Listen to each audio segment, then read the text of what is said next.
नमः शिवाय, हर हर महादेव, श्री शिवाय नमस्तुभ्यम। एक माता पिता अपने बच्चे से कहते हैं, बेटा बनो तो राम बनो, बनो तो श्रवण बनो। और बेटा रोज नाराज होता है अपने मम्मी पापा पे, क्या पिताजी रोज राम और श्रवण बनने को कहते हो, कभी कृष्ण बनने को तो कहते ही नहीं हो। पिताजी ने एक थप्पड़ दिया औलाद में, पुत्र में, तेरे को कृष्ण बनने को कह दूं और तू गलत काम करने में लग जाए। भगवान कृष्ण को जानकर, लोग जानते तो है नहीं कि भगवान कृष्ण ने चीर की लीला क्यों करी, भगवान ने माखन चोरी की लीला क्यों करी, भगवान ने ये सब लीला क्यों करी। बस उसका गलत मतलब दुनिया ने निकाला, पर अच्छा मतलब कहां निकाला। इतने में पुत्र ने कहा, मैं राम और श्रवण बनने को तैयार हूं। जैसे दशरथ जी ने पूरी सत्ता राम जी को सौंप दी थी, लाओ मुझे तिजोरी की चाबी दो। हम फिर कहें आपको, अपने बच्चों से यह मत कहो कि तुम उनके जैसे बनो। अपने बच्चों को इतना संस्कार दीजिए, इतना संस्कार दीजिए और इतना अच्छा बना दीजिए कि दुनिया के लोग कहें कि उनके बेटे जैसा बन जा। यह संस्कार होना चाहिए, यह ज्ञान होना चाहिए।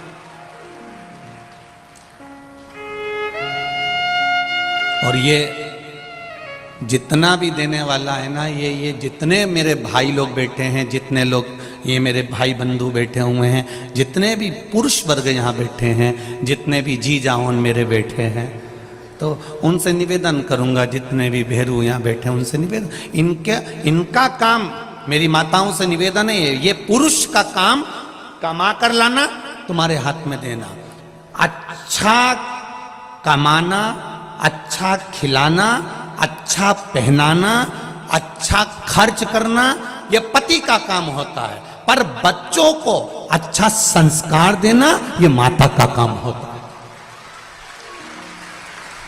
पिता दिन भर ड्यूटी पर रहता है, पिता दिन भर नौकरी पर रहता है, पिता दिन भर दुकान पर रहता है, पिता दिन भर सर्विस पर लगा रहता है। उसका काम कमा कर लाकर तुम्हारा पेट भरना, तुम्हें अच्छा कपड़े देना, तुम्हें अच्छी एजुकेशन देना, तुम्हारी पढ़ाई के लिए ज्यादा से ज्यादा खर्च कर देना, अच्छे से अच्छे ट्यूशन लगा देना, अच्छे से अच्छे स्कूल में जमा कर देना। तुम्हारे लिए एक पिता नौकरी कर कर, सर्विस कर कर, ड्यूटी कर कर, एक कमा कर, दुकान पर बैठकर, धंधा कर कर, व्यापार कर कर, तुम्हारा पिता तुमको लाकर तुम्हारा पेट भर सकता है, तुम्हारा अच्छा कपड़ा पहना सकता है, तुम्हारे लिए अच्छा मकान बना सकता है, तुम्हारे लिए अच्छा घर बना सकता है, अच्छी गाड़ी ला सकता है।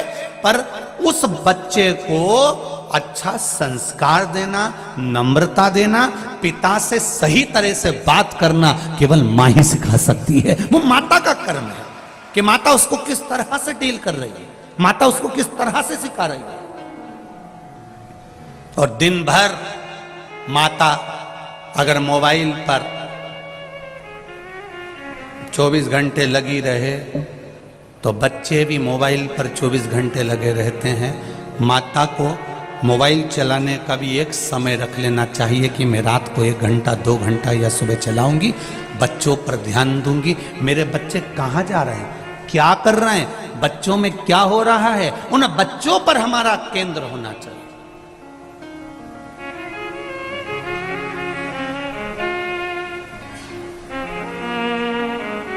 जब बच्चा बड़ा हो जाता है ना, तब मां पूछती है कहां जा रहा है। जब बच्चा छोटा रहे तभी बच्चे पर इतना कंट्रोल होना चाहिए कि वो जाए तो बता कर जाए, मम्मी मैं मेरे दोस्त के यहाँ जा रहा हूँ, मेरे को कॉपी लाना है, मम्मी मैं अभी आता हूँ, मम्मी मैं अभी पहुंचा। तब माता के सामने, अब माँ कहे बच्चा बड़ा होने के बाद में पूछे कि कहाँ जा रहा है तो बच्चे को बुरा लगता है फिर, क्योंकि इतने सालों से उसने पूछा ही नहीं था। अब क्यों टोक रही है, अब क्यों बता रही है, अब क्यों बोल रही है। और मान लो तुमसे बच्चा नहीं संभला और इतने में पिता सामने आ गया और पिता ने फिर संभालना चालू करा, तब भी मां सामने आके खड़ी हो जाती, 9 महीना पेट में रखा है, हाथ मत लगाना मेरे छोरे को,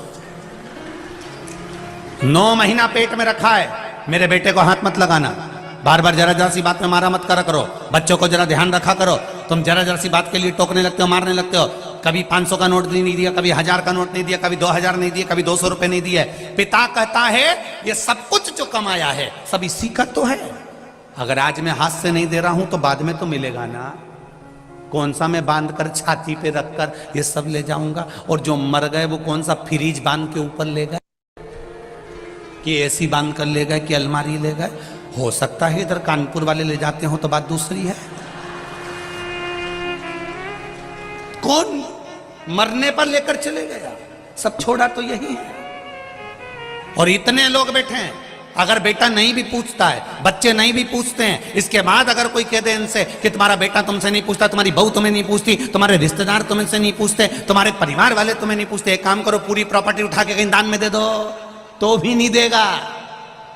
औलाद कितनी भी बुरी हो, बहू कितने भी ताने देती हो, नाते रिश्ते कितने भी बेकार क्यों ना हो, तो भी कोई अपनी प्रॉपर्टी, अपनी जमीन, अपना धन किसी को नहीं देता। भले बहू गाली पर गाली दे तो भी सास मरते समय भी पूरा जेवर उसी को देकर जाती है, क्योंकि वो पाल पोस कर बड़ा करा है उसने, कि सिर्फ उसको बिना सामग्री के छोड़ दे। माँ और बाप जैसा तो दुनिया में कोई फरिश्ता होता ही नहीं है, जो देता ही देता है। माता और पिता जैसा कोई संसार में फरिश्ता नहीं हो सकता। दुनिया में सबसे पहला अगर कोई परमात्मा है, दुनिया में सबसे पहला अगर कोई भगवान है, दुनिया में सबसे प्रथम अगर कोई परमात्मा है, तो वो मेरे माता पिता हैं, आपके माता पिता हैं, जिन्होंने कुछ आपसे लिया नहीं है, आपको जिंदगी भर दिया ही दिया है। रात भर जगती है, तुम्हारे ऊपर कम्बल उड़ाती रहती है, रात भर रोती है, जब तुमको एक इंजेक्शन लग जाता है, तुम्हारे शरीर में कष्ट हो जाता है, तुम्हारी पढ़ाई के लिए, अच्छी एजुकेशन के लिए, तुम्हारी विद्या के लिए वो मायके तक नहीं जाती कि इसकी एग्जाम चल रही है, इसकी पढ़ाई चल रही है, मैं नहीं जाऊंगी, अभी इसको पढ़ाऊंगी और इसका एग्जाम है। वो अपना जीवन खुद खा रही है। इतने में बच्चे ने कह दिया, मम्मी क्या खा रही हो, मुझे दो। एक ग्रास मुंह में गया था, इतने में पूरी प्लेट अपने बच्चे के हाथ में दे देती है। वो दुनिया में कोई दूसरा नहीं, परमात्मा ही हो सकता, केवल एक परमात्मा।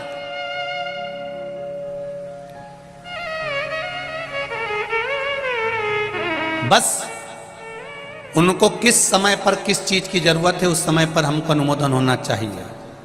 ऐसा नहीं कि श्रद्धा के टुकड़े हुए तो किसी को ऐसे ही मालूम पड़ गया। उस बाप के दिल में थोड़ी सी तड़प हुई होगी कि मेरी बेटी इतने दिन से फोन नहीं लगा रही है, बात नहीं कर रही है। बाप का हृदय, माँ का हृदय तड़पा और वो बाप जाकर मालूम करा, तब जाकर प्रशासन को भी मालूम पड़ा कि ऐसा हो गया। ये बाद में मालूम पड़े, उससे अच्छा है अपने बच्चों पर पहले ही संयम धीरे धीरे करना प्रारंभ करो, जिससे कोई दूसरी श्रद्धा के साथ में ऐसा ना हो जाए। अपने को आगे बढ़ना है, थोड़ा सा समय। देव संस्कार अपने बच्चों को इतना अच्छा संस्कार दो कि जो जिंदगी भर याद रखे।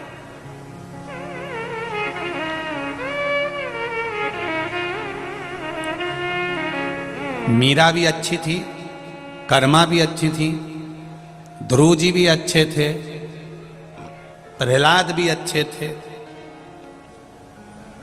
जितने भी थे सब अच्छे थे। पर संसार के लोगों को अच्छे लोग पसंद कब आते हैं? अच्छे लोग पसंद कब आते हैं? जब हम चले जाते हैं। अब लोग मीराबाई को पूज रहे, अब लोग प्रहलाद को, नामदेव जी को, नरसिंह मेहता को, तुकाराम जी को अब पूछ रहे हैं, जब वो चले गए।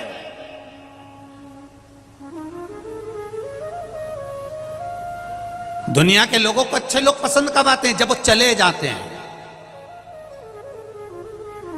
बहू सास को इतना लंबा पल्लू रखकर प्रणाम कब करती है? जब सास चली जाती है।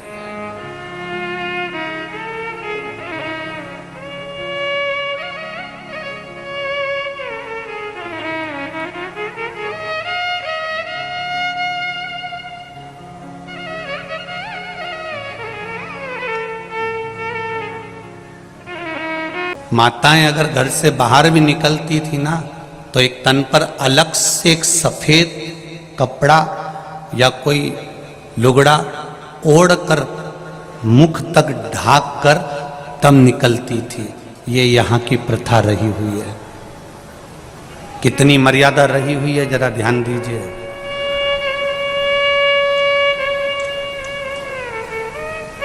और आज भी वो मर्यादा यहाँ दिख रही है। कई जगह हम कथा करने जाते हैं, लोगों का पल्लू यहाँ रखा रहता है, पर कानपुर के इस पंडाल में आप देखेंगे तो सिर पे पल्लू रखा हुआ है और कथा सुन रहे हैं। ये मर्यादा आज भी दिखती है। इधर उत्तर प्रदेश के इस क्षेत्र में गंगा के घाट पर आप इस मर्यादाओं को देख सकते हैं। यहाँ की मर्यादाएं झलकती हैं।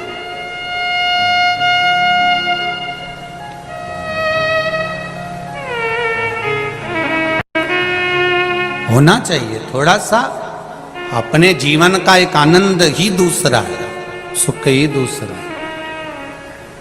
करो।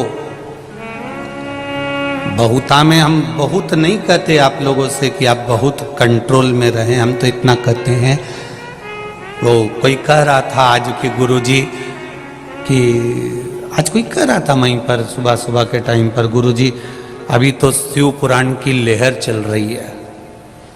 एक तरफा सियोर वाला महाराज की शिव पुराण की लहर चल रही है। हमने कहा भाई लोगों को गलत फहमी है, ये शिव पुराण की लहर नहीं है, ये शिव पुराण की मेहर है। ये लहर नहीं है। जो आज बच्चे बच्चे शंकर जी के मंदिर में जा रहे हैं, एक लोटा जल चढ़ा रहे हैं। घर के बहू और बेटा भी एक शिव जी के मंदिर में जाते हैं। और मेरी माताएं भी अपने पति से भी कहती हैं कि एक लोटा जल चढ़ाना फिर चले जाना दुकान। और कई पुरुषों को हमने देखा है दुकान जाते समय बोतल में पानी भरा हुआ है तो बोतल का पानी ही शिव जी को चढ़ाते हुए निकलते हुए चले जाते हैं।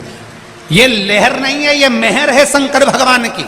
ये शिव जी ने आशीर्वाद दिया है शिव महापुराण के रूप में। ये भोलेनाथ जी ने तुम्हारा हस्त कमल पकड़ा है इस शिव पुराण के रूप में। ये शिव कृपा है, ये शंकर की उदारता, ये शंकर की दया है, ये करुणा है।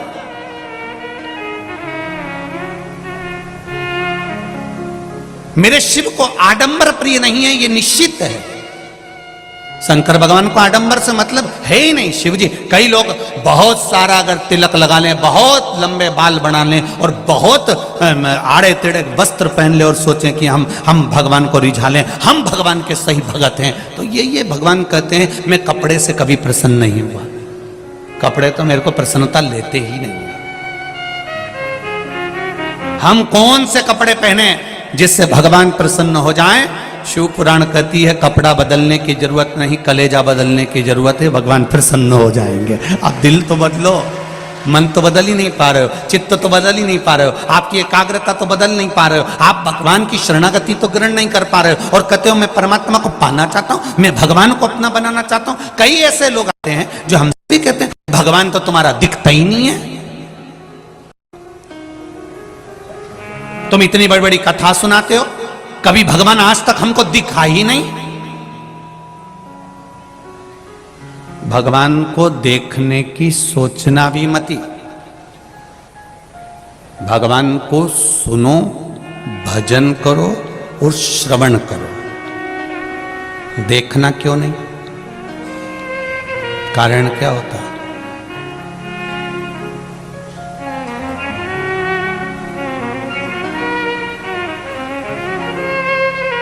जिस छोरी से शादी होने वाली रहती है ना, छोरा उनकी, और जिस छोरी की शादी छोराओं से होने वाली होती है, पहले मन में कितनी उमंगता होती है कि एक बार मैं इसको देखूं, एक बार देखूं, एक बार देखूं।